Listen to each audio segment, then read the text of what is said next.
মানে মাঝে মাঝে আমার মনে হতো যে ও আসলে মেন্টালি সিক একজন মানুষ। তো আমার হাজবেন্ডের সাথে যেটা হয় যে রুবেলের সাথে আমি কখনোই কোনো বিষয় হাইড করি না, একদম শুরু থেকেই সবকিছু তাকে আমি জানাই। শুধুমাত্র এই ঘটনাটা আমি তাকে জানানোর সাহস পাই নাই।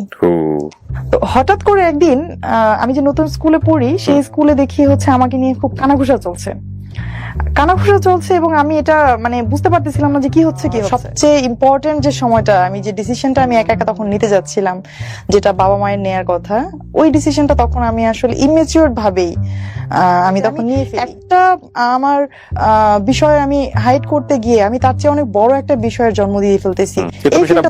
এই ফিলটা তখন আমিও তাকে বলি নাই যে মরে গেলে এখানেই যাবো, তাও তাকে আমি সেকেন্ড টাইম ফোন দিব না। সকালে ওরা যখন উঠলো 6:30 7টার দিকে, তখন আমার অবস্থা খুবই খারাপ। আমার স্যাচুরেশন লেভেল তখন 83 84। আসসালামু আলাইকুম, আমি কানিজ সুপ্তা। আমি বর্তমানে পূবালী ব্যাংকে সাভার ব্রাঞ্চে কর্মরত আছি। আমি তাকে আগে থেকেই চিনতাম, আমরা একই স্কুলেরই ছিলাম এবং সে ছিল একটু কি বলবো যে মানে তাকে দেখে সবাই ভয় পেত। সে স্কুলেই খুব মারামারি করতো, এলাকাতেও খুব মারামারি করতো এবং তাকে দেখে ভয় পেত সবাই। আমি নিজেও তাকে দেখে ভয় পেতাম। তবে আমার একটা ব্যাপার ছিল ছোটবেলা থেকেই যে যেমন জেমস বন্ড ক্যারেক্টার যখন পড়তাম কিংবা দস্যু বন্ধুর যখন পড়তাম রোমেনা আফাজের, আমি আসলে ওর মধ্যে তখন ওই চরিত্রটা দেখতে পেতাম। কোন ক্লাসে আপনি তখন আমি হচ্ছে ক্লাস 10-এ পড়ি। খুবই ছোট বয়স, ক্লাস 10-এ পড়ি। তো ও আসলে তখন যে ওরও খুব বেশি বয়স তা না, আমার চেয়ে 4 বছরের সিনিয়র হবে। আচ্ছা। প্রেম বলতে অনেস্টলি যেটা ওর রিলেশন ছিল হচ্ছে আমার বান্ধবীর সাথে ওই সময়। হ্যাঁ ওই সময়, বাট তারপরে হচ্ছে তাকে আমার খুব ভালো লাগতো ওই মানে দস্যু বন্ধুর পড়ার জন্য। আমার মনে হয় যে এথিক্যাল জায়গাটা আসলে বোঝারও বয়স না, ওটা খুব ছোট অল্প বয়স, যাকে চোখে দেখি তাকেই ভালো লাগে এরকম একটা বয়স। হ্যাঁ, বয়স একটা ব্যাপার ছিল। তারপর কিছুটা যদি আসলে পজিটিভলি দেখি ওর প্রতি, যে প্রেম ছিল ঠিকই, কিন্তু প্রেমের কোনো এক্সট্রিম লেভেল ছিল না। ওই মাঝে মাঝে একটু দেখা সাক্ষাৎ করতো, আমি তো থাকতাম পাশে, কথা বলতেছে আমি তো থাকতাম পাশে। আমাকে বান্ধবীর পাশে আপনি থাকতেন? হ্যাঁ, আমাকে আইসক্রিম কিনে দিত, চকলেট কিনে দিত। ওকে। তো মানে আমার মাঝে মাঝে মনে হতো যে চকলেটটা তো আমি বায়াসড হয়ে পাচ্ছি বান্ধবীর মাধ্যমে, এটা তো কেন আমার ডিরেক্টলি আসছে না আমার কাছে? ডিরেক্টলি আসবে এটা তো যখন আমি ভাবলাম বা শুনলাম ভালোই লাগতেছিল। তো তখন একটা ভালো লাগা আসলে তৈরি হয়ে যায়। আর ঠিক সেই সময়ই আমি যখন ক্লাস 10-এ পড়ি, তখন আমার বাবা যখন বুঝতে পারে যে আসলে না, এটা মানা করার পরেও আবার একটা পজিটিভ একটা সম্পর্কে তাদের চলে যাচ্ছে, আমার মেয়েকে তাহলে আর এখানে রাখা যাবে না। এমনিতেই হচ্ছে সাধারণত ক্লাস 10-এ কখনো স্কুল চেঞ্জ করা খুবই টাফ একটা ব্যাপার, রেজিস্ট্রেশন চেঞ্জ করার একটা ব্যাপার থাকে। তো তারপরেও আমার বাবা কি করলেন, আমার বাবা ওই স্কুল থেকে আমাকে নিয়ে গেলেন হচ্ছে অন্য একটা স্কুলে। মানে সেম স্কুলে ও পড়তো? হ্যাঁ, সেম স্কুলে ও ছিল। স্কুলে থাকে কিভাবে? স্কুলে না, সেম স্কুলে বলতে হচ্ছে ও আমার সিনিয়র, বাট আমার মাত্র 1 ক্লাস উপরে পড়তো। ওরা তখন এসএসসি এক্সাম দিবে এরকম। ও আচ্ছা আচ্ছা, ঠিক আছে। বয়সের গ্যাপ আছে, বাট ক্লাস উপরে পড়তো। কিন্তু আপনার হচ্ছে যেটা বান্ধবী সরে গেল এটা জানার পরে নাকি? না, আসলে ওর সাথে শুধু বান্ধবী না, ওর সাথে স্কুলে অনেক মেয়েরই সম্পর্ক ছিল, সবই আস্তে আস্তে শেষ হয়ে গেছে। এটাকে আপনি কাট আপ করে দিয়েছেন নাকি? না, আমি কোনো কিছুই কাট আপ করি নাই। সম্পর্কগুলো এরকম যে 1 মাস 2 মাস থাকতো, তারপর হচ্ছে আবার শেষ হয়ে যেত। ওকে, এরকম। এটাও আপনার ভালো লাগতো? এটাও আমার ভালো লাগতো, আমি এগুলো সবই জানতাম। অন্য স্কুলে নিয়ে যাওয়ার পর এইটা ছিল হচ্ছে সত্যিকার অর্থে যে মনের ভেতর থেকে প্রেমের অনুভূতি, যেটা ডিস্টেন্স যখন তৈরি হয়ে গেল, আমি তাকে দেখছি না, তখন আমার মনে হচ্ছিল আমি তো এখন নাই। আমি স্কুলে থাকলে তো দেখতে পারতাম সে কার সাথে কথা বলছে, সে কার সাথে কি করছে, হ্যাঁ আমি সবকিছুই দেখতে পারতাম। আমি কিন্তু আসলে তখনও তার সাথে আমার কোনো প্রপোজাল দিয়ে যে প্রেম যেটা, সেটা হয় নাই।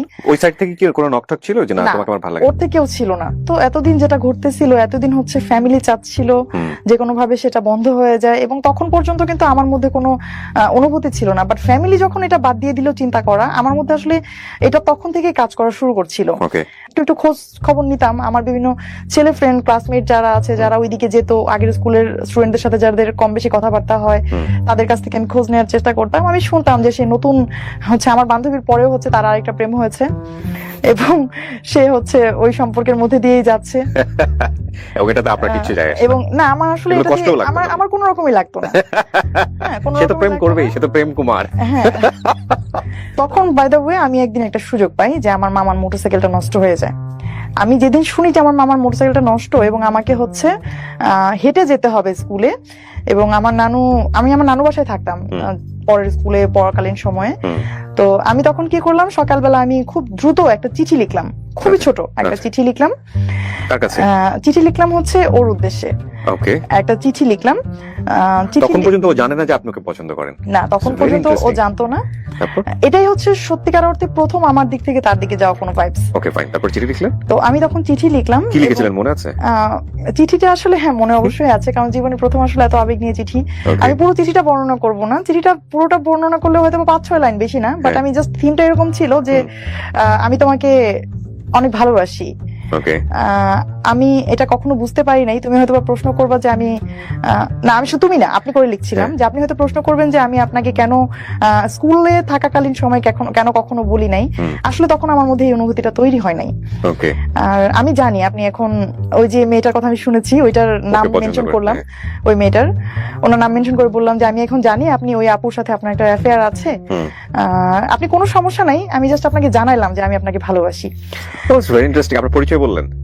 হ্যাঁ, আমি শুধু নিচে নামটা, আমি আসলে আমাকে তো স্কুলে সবাই চিনতো। আচ্ছা, নামটা লিখলেন যাতে করে? হ্যাঁ, আমি শুধু আমার নামটাই লিখলাম নিচে, সুপ্তা। আচ্ছা। তো বাই দ্য ওয়ে কি হলো, আমি যখন ওই গেট দিয়ে বের হচ্ছিলাম তখনই চিঠিটা আমার ডায়েরি থেকে পায়ের কাছে পড়ে গেছে, এবং ওখানেই বসে আমার মামা মোটরসাইকেল ঠিক করছিল। তো আমি খুবই ভয় পেয়ে গেছিলাম। চিঠিটা আবার আমি উঠালাম, উঠিয়ে আবার মামা জিজ্ঞেস করতেছে কি এটা। তখন আমি হুট করে কি বলবো, মামাকে বলতেছে মামা বুক লিস্ট, নতুন বই কিনতে হবে, বুক লিস্ট। ব্রেন কাজ করেছে ওই সময়। হ্যাঁ। পরে মামা বললো ঠিক আছে, আমাকে এখন তো মোটরসাইকেল নষ্ট, আমাকে বিকেলে দিয়ে দিও, আমি বই নিয়ে আসবো, কি কি লাগবে। তো তারা সবাই আমার পড়ার খুব যত্ন নিত। তো এই চিঠি দেওয়ার পরে আসলে আমি কেন যেন আমার খুব শান্তি লাগতেছিল। তো আমি এইদিকে ব্যস্ত হয়ে গেলাম, এবং সে চিঠিটার কোনো রিপ্লাই যে পাবো আদৌ এমন কোনো ভরসা আমার ছিল না। তো হঠাৎ করে একদিন আমি যে নতুন স্কুলে পড়ি, সেই স্কুলে দেখি হচ্ছে আমাকে নিয়ে খুব কানাঘুষা চলছে, এবং আমি এটা মানে বুঝতে পারতেছিলাম না যে কি হচ্ছে। তখন আমি শুনলাম যে জয়মন্টপ থেকে একটা ছেলে আসছে, গাড়িতে করে আসছে, সাথে তার বন্ধু বান্ধব ছিল, এবং মানে এই স্কুলের হচ্ছে একজন টিচার। সেই টিচারকে সে আমার কথা জিজ্ঞেস করার পর টিচার প্রথমে তথ্য দিতে চায়নি, এই জন্য সে টিচারকে খুব বকাবকি করছে এবং বাজে ভাষা ব্যবহার করছে। আমি যখন এটা শুনেছি, আমি তখন বুঝতে পারলাম যে এটা ও ছাড়া কেউ না, এবং তার এই কাণ্ড কারখানায় আমি মানে খুবই লজ্জিত ছিলাম। কারণ যে টিচারকে সে জিজ্ঞাসা করেছে, স্বাভাবিকভাবে একজন শিক্ষক কখনোই তার ক্লাস 10-এ পড়া একটা স্টুডেন্টের ব্যাপারে বাইরের কারো কাছে তথ্য দিবে না, সে যতই জিজ্ঞাসা করুক না কেন। তো আমি এই সময় হচ্ছে আমার ভালোবাসাটা একদম মানে ব্লার হয়ে গেল, কারণ যে মানুষটা এই ধরনের একটা কাজ করতে পারছে সে তো ভবিষ্যতে আরো খারাপ কিছু করতে পারে। ওর নামটা আমরা জানতে পারি? কোন সমস্যা, নাম ধরে বলেন। ওর নামটা কি? হচ্ছে রুবেল। জায়েদ মাহমুদ রুবেল। সেই পরীক্ষার মধ্যেও হচ্ছে আমি খুব ভালো পড়াশোনা করছিলাম। তো মাঝখানে বাদ সাধলো হচ্ছে ওই যে যার কাছে আমি চিঠি পাঠাইলাম, উনি হচ্ছে আমার জন্য একটা উপহার নিয়ে আসলো। এটা হচ্ছে আমার পরীক্ষা চলছিল, তখন এসএসসি পরীক্ষা চলছিল, সে একটা উপহার নিয়ে আসলো। উপহারটা কেমন, সেটা ছিল একটা বই। তো আমার পরদিন সকালবেলা ছিল হচ্ছে সামাজিক বিজ্ঞান পরীক্ষা। আমি আগের দিন রাতে ট্রেজার আইল্যান্ড বইটার নাম ছিল, ট্রেজার আইল্যান্ড বইটা আমি শেষ করি। ওই বইয়ের মধ্যে কিছু লেখা ছিল না? না, কিছুই লেখা ছিল না। তখন শেষ পর্যন্ত আমি সাভারি ক্যান পাবলিক স্কুল অ্যান্ড কলেজ, আমি সেখানে ভর্তি হই। এর মধ্যে যেটা হলো, রুবেলের একদিন হঠাৎ ফোন এলো। তো ফোন দেওয়ার পর থেকে এই এতদিন পর্যন্ত যে ওর প্রতি একটা বিরক্তি, ওর পরিচয় দেওয়ার পর থেকে হচ্ছে সবকিছু চলে যায়। আবার ঘন্টার পর ঘন্টা কখনোই কথা হয়নি আমাদের। ইভেন আমার মনে হয় যে সবচেয়ে বেশি আমাদের একবার কথা হয়েছিল 11 মিনিট। এছাড়া তো এই 11 মিনিট যেদিন কথা হয়, সেদিন হচ্ছে আমাদের বিয়ের প্ল্যান চলছিল। বিয়ের প্ল্যান বলতে হচ্ছে ও আমাকে প্রপোজ করছিল। তো আমি তার সাথে কথা বলছিলাম ভালোভাবেই, কিন্তু আমি তাকে এক কথাই বলতেছিলাম সবসময় যে মানে আমাদের এখন কোনোভাবে বিয়ে করা সম্ভব না, আমার একটা ক্যারিয়ার আছে, আমি সামনে মেডিকেলে ভর্তি হব, আমি আগে পড়াশোনাটা একটা ভালো একটা লেভেলে নিয়ে যাই, তুমিও কিছু একটা ক্যারিয়ারে করো, তো তারপরে আমরা বিয়ে করব। সে আবার হচ্ছে আমার সব কথা শুনতো, সে কখনোই আমাকে কোনো কিছু ফোর্স করার চেষ্টা করতো না। তো সে আমাকে সবসময় একটা কথাই বলতো যে সুপ্তা, এটা মনে হয় আল্লাহর একটা শাস্তি আমার জন্য হবে যে আমি আসলে লাইফে এতগুলো মানুষকে মনে কষ্ট দিছি, হ্যাঁ, আর ফার্স্ট মনে হয় আল্লাহ তোমার থেকে আমার এত বড় কষ্ট দিবে। আমার সবসময় বোঝানোর চেষ্টা করতো যে সে আমার অনেক ভালোবাসে, বাট তার কথা আমি সবসময় সিলি ভাবেই নিতাম, কারণ এই কথা তো সে কতজনকেই বলে আসছে, তাদেরকে তো সে ছেড়ে আসছে। কলেজে আমার একটা দুর্বলতা ছিল ফিজিক্স নিয়ে। তো আমার তখন কি হয়, ফিজিক্সে হচ্ছে রেজাল্টটা খারাপ হয়, ক্যান পাবলিকে রেজাল্ট খারাপ মানে এর চেয়ে ভয়ঙ্কর আর কিছুই নাই। যে তুমি কোন সাবজেক্টে খারাপ করছো, এর চেয়ে খারাপ আর কিছুই নাই। বাবা মাকে ডাকায় অনেক কিছু করতে হয়। তো এই যে একটা ভয়, আমি কিন্তু ওই দিনের আগ পর্যন্ত তার সাথে চিন্তা ভাবনা কখনোই যে আমি এখন বিয়ে করবো না, ভবিষ্যতে বিয়ে করবো। তখন আমি তাকে কি বলি যে আচ্ছা ঠিক আছে বিয়ে করব, কিন্তু আমি তোমার কথায় আমি তোমার সাথে যাব না। তোমার ফ্যামিলি যদি আমার সাথে কথা বলে, তারা যদি সাপোর্ট দেয়, তাহলে আমি তোমাকে বিয়ে করব। আর তখন পরিস্থিতিটা এমন ছিল যে আমার একটা পার্সোনাল একটা কি বলবো, নিজের একটা ক্যারিয়ার তৈরি হচ্ছিল। ওই সময় আমার বাবা আমাকে কোনোভাবেই বিয়ে দিবে না। কিন্তু আমার কথা হচ্ছে যে আপনি ফিজিক্সে খারাপ করার পরে ডিসিশনটা কেন নিলেন? এখন যদি আমি আমার বাবা আমাকে বলি, আমার প্রতি যে আমার বাবা মা আত্মীয় স্বজনের যে একটা এক্সপেকটেশন, এটা নষ্ট হয়ে যাবে, আমার প্রতি তাদের একটা ধারণা খারাপ হয়ে যাবে, এই লজ্জা আমি কোথায় রাখবো? এই লজ্জাটা আমি কোথায় রাখবো? তখন আমার কি হয় যে আমি তখন ওরে বলি যে ঠিক আছে চলো আমরা বিয়ে করি। মানে বিয়ে করবো, লেখাপড়া বাদ দিয়ে দিব? না। তাহলে ফিজিক্সের রিকভারিটা কিভাবে হবে? আমি শেষ করি। ওকে, বল প্লিজ। পড়বো, বাট পরবর্তীতে অন্য কোথাও পড়বো। হ্যাঁ, অন্য কোথাও পড়বো, আরো ভালোভাবে। লাগলে আমি 1 ইয়ার গ্যাপ দিয়ে দিব, মানে তারপর আমি আমার বাবার সামনে দাঁড়াবো না। ফাইন। সো বিষয়টা এরকম ছিল যে আসলে এই ফিজিক্সের খারাপটা আসলে অন্য কোনো ভাবে ডাইভার্ট হবে শুধুমাত্র বিয়ের রিজনে, যে না আমি বিয়ে করে ফেলেছি, দ্যাটস ওয়াই আমি 1 বছর গ্যাপ, কিন্তু আসলে তো রিজন হচ্ছে ফিজিক্স। এক্স্যাক্টলি। এটা কিন্তু এখন পর্যন্ত মনে হয় এই প্রোগ্রামটা দেখার পরে আমার বাবা জানবে। এই ঘটনা কিন্তু আমার বাবা এখনো জানে না যে আমার সেই সময় ফার্স্ট ইয়ারের থেকে সেকেন্ড ইয়ারে ওঠার সময় আমি ফিজিক্সে একটা সাবজেক্ট আমি ফেল করি। ওকে, এটা আমার বাবা এখনো জানে না। ফিজিক্সে ফেল করে আপনি কেমিস্ট্রিতে ঢুকে গিয়েছেন। হ্যাঁ, তখন আমাদের মধ্যে খুব ভালো একটা কেমিস্ট্রি তৈরি হয়ে যাচ্ছিল। কিন্তু বিষয়টা আসলে কিন্তু সত্যি যে ওই সময়ের আগ পর্যন্ত তার সাথে যে কথা বলছিলাম, আমি ফোন দেওয়ার পর থেকে 1 মাস হয়ে গেছে প্রায় কথা বলছিলাম, আমার মধ্যে তখন একবারও কাজ করে নাই হ্যাঁ আমি বিয়ে করব। তখন আমার মধ্যে একটা ওই এরকম ভাব চলে আসছিল যে হলে হলো, না হলে না। আমরা বলি failure is the pillar of success. তো ওই সময় যেটা ছিল যে আসলে failure is the pillar of marriage. তখন এটা কিন্তু বাংলাদেশে অনেক মেয়েদের ক্ষেত্রে এটা হয়। হ্যাঁ, failure is the pillar of marriage. Okay, হ্যাঁ বলেন প্লিজ। কিন্তু আমি আসলে যদিও ফিজিক্সে খারাপ করেছি, এটা ও জানতো যে আমি ফিজিক্সের কারণে তোমাকে লাইফে নিচ্ছি, মানে ফিজিক্স চেঞ্জ করতেছি? ও জানতো। ওকে। এর মধ্যে আবার ওকে বললাম যে তুমি এক কাজ করো, তুমি একটু আমার বাসায় একটা মানে প্রপোজাল আবার পাঠিয়ে দেখো বাবা কি বলে। তখন ওদের বাসা থেকে সেকেন্ড টাইম একটা প্রপোজাল যায়, আমার বাবা ডিনাই করে দেয়। আর ডিনাই করার পর হচ্ছে তখন আমি আরো ভয় পেয়ে যাই যে কয়েকদিন পরেই তো আমার রেজাল্টের কথা জেনে যাবে, বিয়েটাও তো দিল না, এখন কি হবে? তখন আমরা সিদ্ধান্ত নিলাম যে হ্যাঁ আমরা বিয়ে করব। কিন্তু ওই যে কিছুক্ষণ আগে আমি বলছিলাম যে আমাদের বিয়েটা আসলে লাভ এবং ফ্যামিলি দুইটার কম্বিনেশন। কেন যে লাভটাও কিন্তু তখন খুব বেশি এক্সট্রিম লেভেলের তা না, মাত্র 1 মাস ধরে কথাবার্তা হচ্ছে আমাদের। আর ফ্যামিলি বললাম এই কারণে যে আমার বিয়েতে একটা পরিবার ছিল। তো তখন হচ্ছে ওর ভাই আমার সাথে আসে, ওর ভাই বলতে ওর বড় 2 ভাই। আমি কিন্তু ওর সাথে যাইনি। আমি যখন বাসা থেকে যেদিন বের হয়ে গেলাম এবং আমি যখন চলে গেলাম, এটা একটু ইন্টারেস্টিং, হুট করেই জাস্ট একদিন আগে আমার বার্থডে ছিল, 2 তারিখ, মে মাসের 2 তারিখে আমার বার্থডে ছিল। তো বার্থডেতে আমি আমার বাড়িতে আসি, আসার পর আমি আমার মার কাছ থেকে আমার সার্টিফিকেট গুলো নিয়ে নিই। এতদিন পর্যন্ত কিন্তু সবকিছু আমার মায়ের কাছেই ছিল আলমারিতে। তা আমার তো ভেতরে একটা অপরাধবোধ কাজ করছিলই যে আমি চলে যাব, কিন্তু যাওয়ার পর তো আমার ফিউচারটাকে আমার সাজাতে হবে, আর সার্টিফিকেট গুলো আমার তখন জরুরি। আর আমার তখন একটা এরকম ছিল ভেতরে যে আমার যদি এরকম আমি চলে যাই, সেক্ষেত্রে হচ্ছে যে আমার বাবা মা কখনোই আমাকে আর মেনে নিবে না। আর এদিক থেকে ও প্রস্তুতি রেখেছিল যে না ঠিক আছে? ও মেন্টালি প্রস্তুত ছিল এবং ও তার ফ্যামিলিকে জানাচ্ছিল এবং তার ফ্যামিলি সবাই খুব খুশি ছিল। সবাই খুব খুশি ছিল। তো যেটা হয়েছে যে আমি প্রথমে আমার মার কাছ থেকে এগুলো নিলাম, এবং সবসময় যে আমি বিদায় নেই, এবারে বিদায় নেওয়াটা ছিল একটু ভিন্ন রকম, কারণ ওরা জানতো না, আমি তো জানতাম যে আমি চলে যাচ্ছি। এটাই আমার বাসায় আমার শেষ দিন। তখন আমার ছোট ভাইটার জন্ম হয়েছে। ততদিনে আমার ছোট ভাইটা তখন ছোট, 4 বছর 4.5 বছর বয়স হবে ওর। তো আমি আমার ছোট ভাইকে খুব আদর করে ওকে হচ্ছে কিছু চকলেট কিনে দিয়ে আসি আসার সময়, ওকে অনেকক্ষণ ধরে আদর করি। তখন আমার আম্মু বলতেছে যে আবার না আসবা সামনের সপ্তাহে, এত দেরি করলে হবে, তাড়াতাড়ি যাও। আমাদের হচ্ছে সাভারে একটা জায়গায় আমার বাবা আমাকে থাকার অ্যারেঞ্জ করেছিল। ওখানে থেকে আপনি পড়তেন? আপনার ফ্যামিলি থাকতো মানিকগঞ্জে? আমার ফ্যামিলি মানিকগঞ্জে সিঙ্গারে থাকতো। তো আমি আবার প্রতি সপ্তাহে যেতাম সেখানে। ওই মাঝখানে 2-3 দিনে হচ্ছে এটা নিয়ে কথা হচ্ছিল যে কোথায় কি করব, এবং আমি সবসময় বলতেছিলাম যে দেখো আমি 1 কাপড়ে আসবো, হ্যাঁ তুমি কিছু করো না, আমি যদি কোনো কিছু এইভাবে নিয়ে আসি বাসা থেকে, তাহলে সবাই বলবে যে আমি আমার এই টাকা পয়সা দিয়ে বা আমার অর্নামেন্টস সেল করে তুমি হচ্ছে তোমার মতো করে চলতেছো। ও তখন বলছে হ্যাঁ ঠিক আছে, তোমার কিছু আনতে হবে না, শুধু তুমি আসো। তখন হচ্ছে যে সে আমাকে বলার পর এটা একটা মজার ব্যাপার যে আমি বড় একটা ব্যাগ গোছাই বড় কেমন, ব্যাগ ভর্তি হচ্ছে আমার যত গল্পের বই, উপন্যাস, যত কিছু আমার আছে, যাদেরকে আমি খুব ভালোবাসি পরিবারের মতোই। আমি সেই ব্যাগ ভর্তি করে আমার একাডেমিক বই, গল্পের বই, সবকিছু সার্টিফিকেট নিয়ে যাই। ইন এ ওয়ান ড্রেস, আমি যে ড্রেসটা পরেছিলাম তখন ও আর আমার শ্রদ্ধেয় বড় 2 ভাসুর আছেন আমার, তারা 2 জন, এই 3 জন এবং ওর আপন মামা, তারা 3 জন আসেন। এসে হচ্ছে তখন আমার বাসার সামনে এসে গাড়ি রাখেন। আমি সাভারে যে বাসায় থাকতাম, আর ওই যে ফ্ল্যাটে যাদের সাথে আমি থাকতাম ওই ভাবি তখন বেডরুমে ঘুমাচ্ছিলেন, আর রুবেল তখন জাস্ট ফ্ল্যাটে ঢুকে আমার যে ব্যাগটা ছিল ওটা তো আমি ক্যারি করতে পারতাম না, অনেক ওয়েট ছিল, বড় ব্যাগ। তখন সে শুধু ওই ব্যাগটা নিয়ে ও নিচে চলে যায়, আর আমি আমার মতো অ্যাজ ইউজুয়াল যেভাবে বের হওয়ার কথা ওইভাবে আমি বের হয়ে চলে যাই, একদম সিম্পলি। হাতে শুধু ফোনটা ছিল।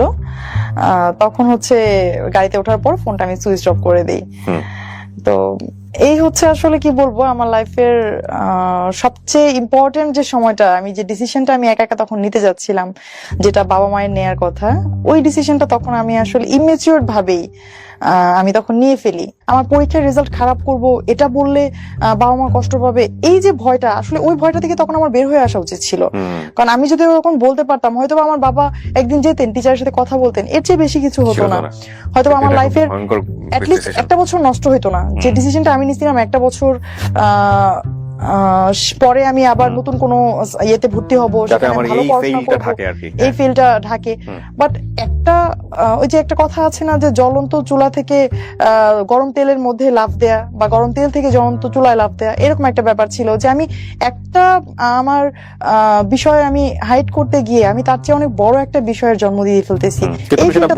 এই ফিল্ডটা তখন আমার মধ্যে ছিল না। তো যেটা হলো যে অ্যাজ ইউজুয়াল আমাদের বিয়ে হয়ে গেল কোর্টে, আর তখন আমার বয়স ছিল মাত্র 14+। ইন্টারে পড়ছেন আপনি? 14+ হওয়ার কথা না তো? হ্যাঁ, 14+ বললাম এই কারণে যে আমি হচ্ছে যখন স্কুলে ভর্তি হই সেটা ছিল আমার অনলি 3 ইয়ার্স, ক্লাস 1 এ ভর্তি হই যখন আমি। ও, সার্টিফিকেটও কি আপনার 14+ই ছিল? হ্যাঁ, সার্টিফিকেট আমার 14+ ছিল। আমাকে দেখে কেউ বুঝতো না, কারণ ছোটবেলা থেকে আমি একটু ওভাল কি ছিলাম, লম্বা ছিলাম, বুঝতো না। আর আমার ভাসুর আবার আরেকটা কাজ করেছিলেন, উনি একটা এফিডেভিট করেছিলেন আমার এইজের, যেটা হচ্ছে বয়স বাড়িয়ে, এবং 24 ছিল তখন এই যে সেটা ইয়াতে ওই এফিডেভিট অনুসারে। তখন আমাকে তখন খোঁজাখুঁজি চলছিল। আমি অলরেডি কিন্তু ওদের বাসায়, যে আমি কোর্ট থেকে অলরেডি বিয়ে করে চলে এসেছি, খোঁজাখুঁজি চলছিল, এবং আমি তো খুব ভয় পেয়ে গেছি। তারা আমার সাথে যতই যোগাযোগ করতে চেষ্টা করছিল, আমি কারোর সাথে কথা বলবো না, ফোনে আমি কারোর সাথে কথা বলবো না, যা কথা বলার তোমরা বলো। আমার হাজবেন্ডকে বলছিলাম যে যা কথা বলার তোমরা বলো, আমি কোনো কথা বলবো না। আমি কথা বললে তো আমাকে জিজ্ঞাসা করবে, যে এরকম কিছু করার আগে তো একবার বলতে পারতাম। তো তাদের সাথে হচ্ছে আমাদের ওই ঘটনার পর থেকে বাবা মার সাথে প্রায় 6 মান্থ আমার কোনো কথাবার্তা কোনো কিছুই হয় নাই, এবং আমার শ্বশুরবাড়িতেই হচ্ছে আমি ধীরে ধীরে অ্যাডজাস্টমেন্টে চলে যাই। আচ্ছা। এবং এরপর ফার্স্ট স্ট্রাগলটা যেখানে আসে, যাদেরকে আমি ডিপেন্ড করে আমি ওই বাড়িতে যাই, আমার ভাসুরা যারা আছেন তারা হ্যাপি যে ছোট ভাই বিয়ে করেছে, বউ পেয়েছি, এই পর্যন্তই তাদের দায়িত্ব। বাট আমার ফিউচার, আমার ক্যারিয়ার তৈরি কিন্তু তাদের দায়িত্বের মধ্যে পড়ে না। স্বাভাবিকভাবেই তারা কোনো কিছু না করলেও তাদেরকে ফোর্স করতে পারবো না। এদিকে তখন রুবেলও তো হচ্ছে কোনো আয় করতো না, স্বাভাবিকভাবেই একটা তখন দেখা যাচ্ছে খুব ছোট যদি কোনো নিডও হতো, যে 50 টাকা 100 টাকা নিডের কথা হলেও হচ্ছে কাউকে না কাউকে বলতে হতো যে এই জিনিসটা আমার লাগবে। তো এই জিনিসটা খুব আমার ভেতরে কাজ করতো, যে আমার নিজেকে খুব ছোট মনে হতো, যে কারণ এইরকম সিচুয়েশনে তো কখনো পড়ি নাই। ফার্স্ট টাইম ইউ রিয়ালাইজ না, রিয়েল লাইফটা রিয়ালাইজ করতেছেন। তখন হচ্ছে প্রথম আমার মনে হলো যে না, আসলে তো এটা খুব জরুরি ছিল যে একটা কিছু করে একটা ফিনান্সিয়াল সাপোর্ট তৈরি করে বিয়েটা করা। ফার্স্ট ধাক্কাটা আসে হচ্ছে আমার পড়াশোনা নতুন করে শুরু করায়, কলেজ চেঞ্জ। যে আমাকে তো ওই কলেজে তো আমি আসলে নতুন করে পড়ার কোনো সুযোগ ছিল না, কারণ আপনি তো জানেন ক্যান পাবলিকে হচ্ছে ম্যারিড হলে হচ্ছে খুব টাফ। আর আমি যেহেতু আনম্যারিড অবস্থায় ভর্তি হয়েছিলাম, তারপর আমি পড়াশোনা করতে পারতাম হাইড করে, যদি হচ্ছে আমার ওই ফিল্ডটা না আসতো। এখন তো হচ্ছে আমার হাজবেন্ডকে আমি শো করতে পারবো না আমি যদি আনম্যারিড হয়ে ওখানে পড়াশোনা করতে যাই, আর বাবা মার সাথে তো কোনো সম্পর্কই নাই, সুতরাং আমি তো ক্যান পাবলিকে পড়তে পারবো না। তখন এনিহাউ আমি নতুন একটা কলেজে ভর্তির সিদ্ধান্ত নেই। সিদ্ধান্ত নেওয়ার পর তখন কলেজে ভর্তিতে আসলে খুব বেশি টাকা লাগতো না, বর্তমান সময়ের পরিপ্রেক্ষিতে খুব বেশি টাকা লাগতো না। বাট ওই টাকাটাই তখন ওই মুহূর্তে আমার জন্য খুব টাফ হয়ে গিয়েছিল, যে টাকাটা আমাকে কে দিবে। তখন হচ্ছে আমার ভাসুরদেরকে হচ্ছে আমার হাজবেন্ড বোঝায় যে ঠিক আছে, অ্যাটলিস্ট ওকে ইন্টারমিডিয়েট পর্যন্ত পড়াও, ইন্টারমিডিয়েটটা পাস করুক, তারপরে দরকার হলে ও একটা প্রাইমারিতে ঢুকে যাবে বা কোথাও ঢুকে যাবে। তো তখন পর্যন্ত আমার ভাসুররা ওই হ্যাঁ নার মধ্যেই ছিল, যে পড়বে কি পড়বে না। আসলে গ্রামে একান্নবর্তী পরিবার, তারা চায় একটা বউ, তারা তো কলেজের ছাত্রী চায় না। এটা খুব স্বাভাবিক যে তাদের দরকার বউ। তো বউ পড়াশোনা করবে এটা আসলে তাদের জন্য খুব অনেক দূরের চিন্তা। আর এটা আমাদের গ্রামে কখনো হয়ও না যে একটা বাড়ির বউ পড়াশোনা করে, কারণ মেয়েরাই পড়াশোনা করে না কেউ ভালোভাবে ওই সময়ে। এই জায়গাটা থেকে হচ্ছে আমার আশেপাশে পরিচিত যারা ছিল, এক কথাই আমি যাদের কাছে মধ্যমণি হয়েছিলাম একটা সময়, আত্মীয় স্বজন পাড়া প্রতিবেশী সবাই হচ্ছে তখন আমার হাজবেন্ড সম্পর্কে কিছু ব্যাড কমেন্টস করতো হচ্ছে যে ওদের সম্পর্কটা থাকবে না এবং ওই ছেলের সাথে কোনোভাবেই ও অ্যাডজাস্ট করতে পারবে না এবং তার ক্যারিয়ারটা শেষ হয়ে গেল, এই ধরনের বিভিন্ন কথাবার্তা বলতো, যেটা হচ্ছে ওকে খুব কষ্ট দিত। বাট আমার অভিজ্ঞতাটা তখন ধীরে ধীরে চেঞ্জ হচ্ছিল এইরকম যে প্রেমিক হিসেবে সে যতটুকু খারাপ, একজন হাজবেন্ড হিসেবে সে তার চেয়ে শতগুণ ভালো। এটা আপনার মনে হয় ফিলিং, এবং আমার আস্তে আস্তে তখন ফিলিংটা আমার এরকম হচ্ছিল। এটা ও প্রুফ করার চেষ্টা করছিল একদম ইনস্ট্যান্ট। আমাদের বিয়ের দিন থেকে আমি যেটা দেখেছি, সে হচ্ছে টোটালি চেঞ্জ একজন মানুষ। আমি আগে যাকে চিনতাম এই রুবেল সেই রুবেল না। যে আমার শ্বশুরবাড়িতে হচ্ছে অনেক বড় উঠান ছিল এবং তখন পর্যন্ত কোনো কাজের লোক ছিল না। আর ওই কাজগুলো হচ্ছে বাড়িতেই যারা ফ্যামিলি মেম্বার তাদেরকেই করতে হতো। তো এটা হচ্ছে আমার বাড়িতে প্রায় 24 জন ফ্যামিলি মেম্বার ছিল ওই সময় আমার শ্বশুর বাড়িতে।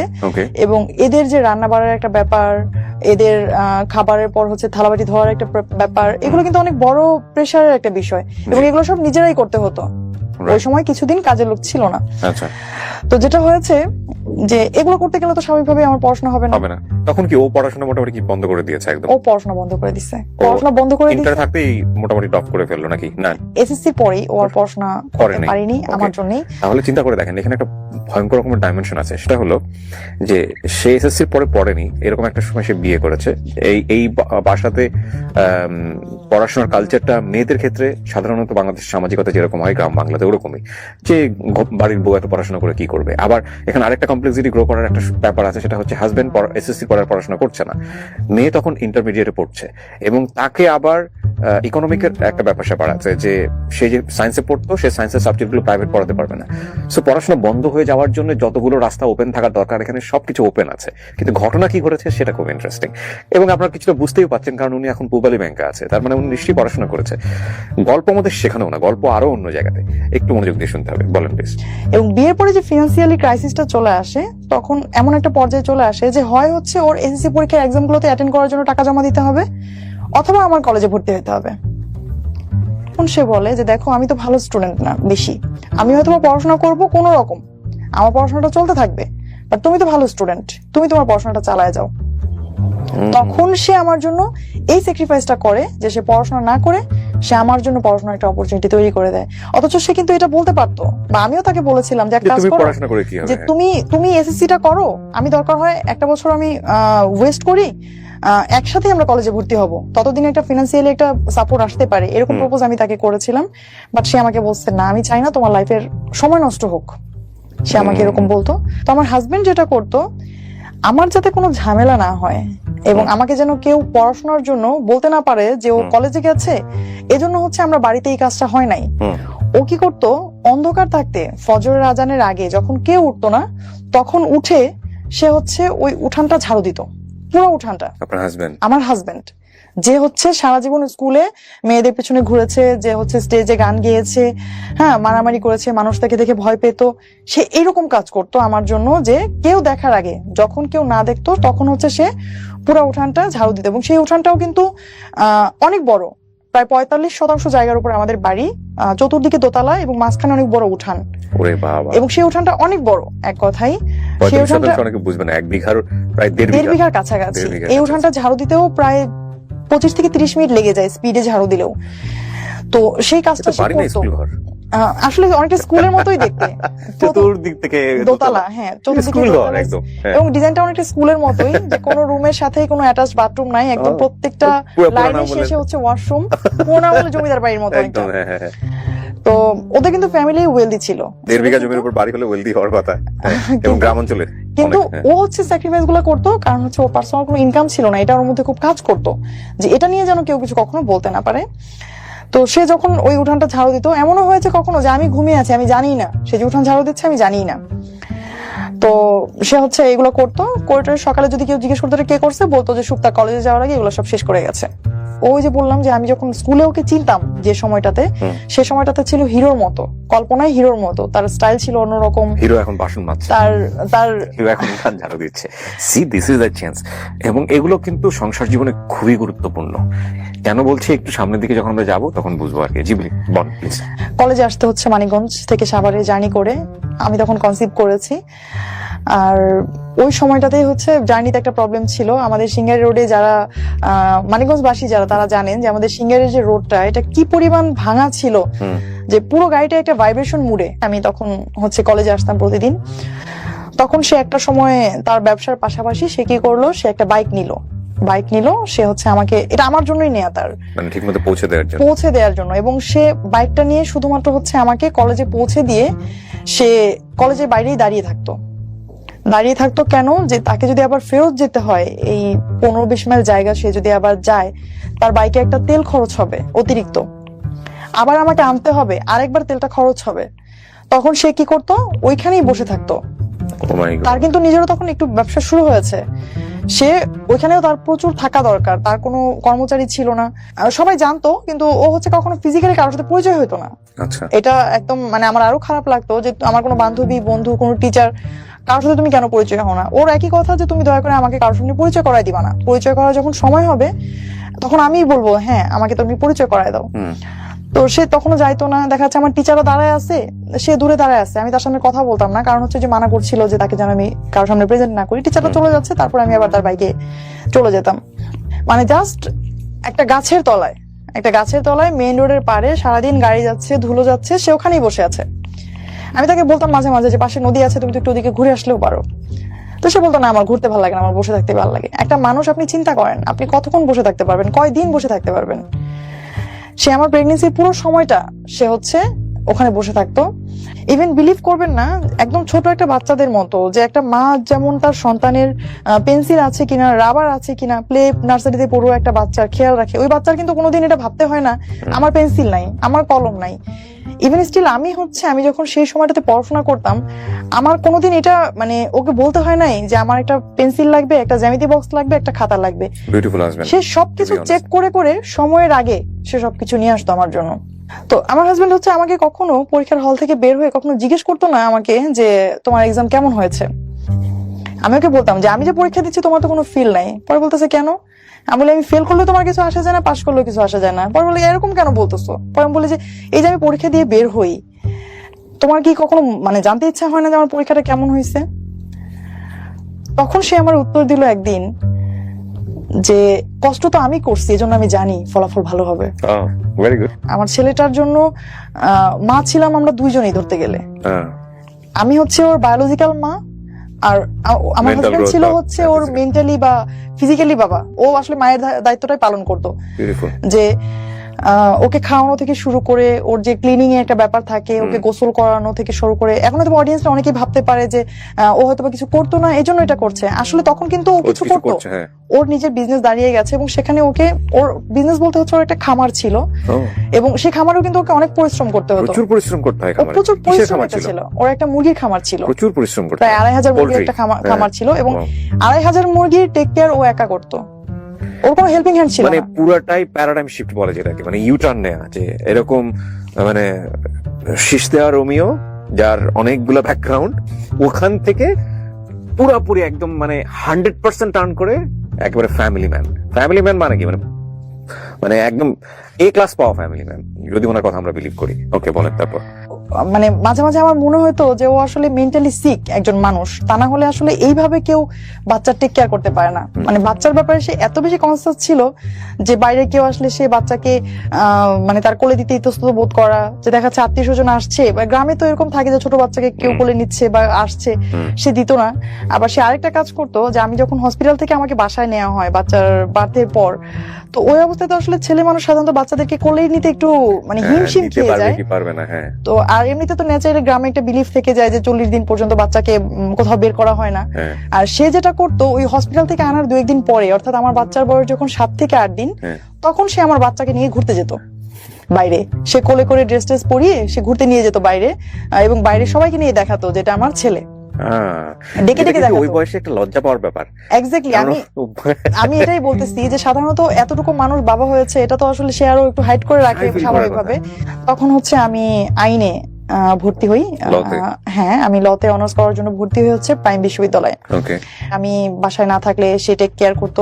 আবার বেশিরভাগ সময় হচ্ছে আমার বাচ্চাটাকে যেটা করতাম অনার্সে পড়াকালীন সময়ে, যে আমার বাবার বাড়িতে তখন একটু একটু সম্পর্ক ভালো হয়েছে তাদের সাথে, যে তাদের কাছে আমার বাচ্চাটাকে আমি দিয়ে আসতাম সকালবেলা আমার ইউনিভার্সিটিতে যাওয়ার পথেই। আমি তখনও সেই মানিকগঞ্জ থেকেই মিরপুরে এসে ক্লাস করতাম প্রতিদিন। প্রাইম ইউনিভার্সিটিতে। মানে আমার জার্নির সময়টা আসলে শেষ হয় নাই, জার্নিটা চলছেই। মাঝে মাঝে এমন হয়েছে যে বাসে আমি আসছি, আসার আগে আমি আমার বাবার বাড়িতে কাউকে ফোন করে বললাম যে আমি আসতেছি, তোমরা একটু স্ট্যান্ডে দাঁড়াও, আমার ক্লাসে লেট হয়ে যাবে। ওরা হচ্ছে আসতো স্ট্যান্ডে এবং ওই জানলা দিয়ে হচ্ছে আমি আমার বাচ্চাটাকে নামিয়ে দিতাম। এই দৃশ্যের অনেকেই সাক্ষী আমাদের এলাকায় যারা আছে, তারা সবাই হচ্ছে আমার ছেলেটাকে নিয়ে হাসাহাসি করতো যে ও তো হচ্ছে জীবনে যতবার মানে ঘরে ঢুকেছে তার চেয়ে বেশিবারও হচ্ছে বাসের জানলা দিয়ে নামা ওঠা করছে। Sorry, you never give up. একটা মানে মজার বিষয় হচ্ছে যে এত স্ট্রাগলের মধ্য দিয়েও এই ভদ্র মহিলা কোনো গিভ আপ করেন নাই নিজেকে, যে না আমি ঠিক আছে বাচ্চা হয়েছে কিন্তু আমি লেখাপড়া থেকে সরে যাবো, বাট নট লাইক দিস, লেখাপড়া থেকে সরে নাই। এবং নিশ্চয়ই লাইফে একটা এম ছিল। লতে পড়ছিলেন কেন আপনি? জি, আমি আইন বিষয়ে পড়াশোনা করছিলাম হচ্ছে, আমি সবসময় বিচারক হওয়ার স্বপ্ন দেখতাম, আমি এখনো Okay. দেখি সেটা। ওকে, ফাইন, লেটস কন্টিনিউ। তারপর ওকে, আমার একটা কোশ্চেন চলে আসছে, মানে কোশ্চেনের অ্যান্সারটা তো সবারই জানা। দেখেন, আপনার হাজবেন্ড ইন্টারমিডিয়েট পাস করে নাই,